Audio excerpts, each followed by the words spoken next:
I have 5 items I want to visit with you about this evening. The first of these is the Spring Creek Trail extension and parking lot. This project was completed earlier this month and has already received a lot of use.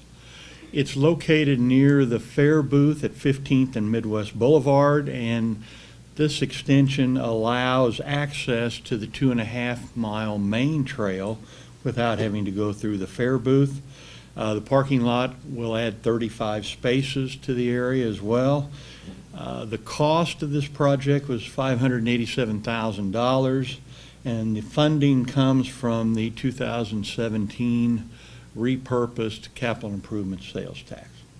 The second item is 15th and Santa Fe intersection improvements. This is a joint project, or was a joint project, with Oklahoma City. It's now been completed. Our original goal was to get this project completed before the start of school, but unfortunately there were several delays with the construction that kept that from happening. These delays included a ruptured water line under the new concrete, cracks in the new concrete as well, and a pickup truck that drove through a freshly poured section of new concrete as well. So we had some delays involved.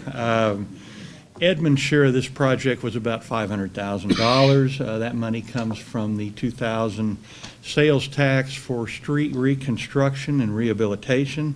Actually, more specifically, it comes from the additional $1 million we added to that that was allocated for concrete replacement. The southern portion of the project was in Oklahoma City, and they provided that part of the funding. The third item is an update on the Stevenson Park master plan and redesign. Our staff's been working through some drainage and design challenges with our design engineering firm, which is Freese and Nichols. The design work is now scheduled to be completed by the end of this year, and our goal is to hopefully start construction next spring. Freese and Nichols is also going to make a presentation to the park board at their October meeting to give them an update on the direction and the time frame involved. And just as a reminder, Stevenson Park will be front and center of all the redevelopment that is occurring and will occur in the downtown area. The cost of the design will be about $270,000, and that funding comes from the 2000 capital improvement sales tax. The fourth item is the Hafer Park AC Caplinger baseball fields. This project involves much needed improvements to these fields to bring them up to what is commonly known as tournament quality. That would allow Edmond to capture more of the tournament market, and it would also allow us to provide a higher quality complex for our own recreational leagues. Construction is planned to occur in 3 different phases.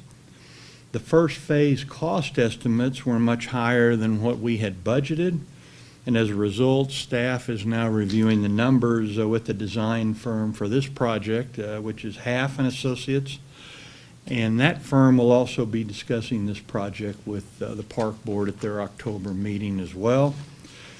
Funding for all 3 phases of these improvements is scheduled to come from the 2000 capital improvement sales tax.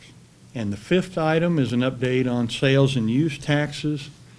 We've now received our 3rd monthly payment, which as a result is the first quarter of the current 2019-2020 fiscal year. Both of those revenue sources continue to trend very positively, although we did see some moderation in this last month. Sales tax collections increased 4.5% for the month over last year, compared to a 7.3% increase after 2 months.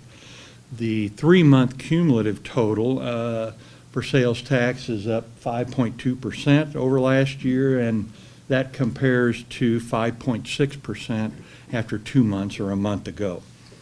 Use tax revenue was up over 32% from a year ago, compared to 51% for last month. The 3-month cumulative figures for use tax are up 41% for this year, and that compares to 45% from 2 months or a month ago. Cumulatively, these combined revenue sources are up almost 11%, 10.9%, after 3 months compared to a growth of 11.8% after 2 months. Edmond continues to be at the top of our 7-city comparison group for sales tax, although as Warren noted, the monthly sales tax increases for the other cities in that comparison group, with the exception of Midwest City and Moore, the remaining cities actually saw a higher percentage of growth than our 4.5%. But nonetheless, very encouraging numbers for both of our critical revenue sources. And with that, Mr. Mayor, that concludes my report.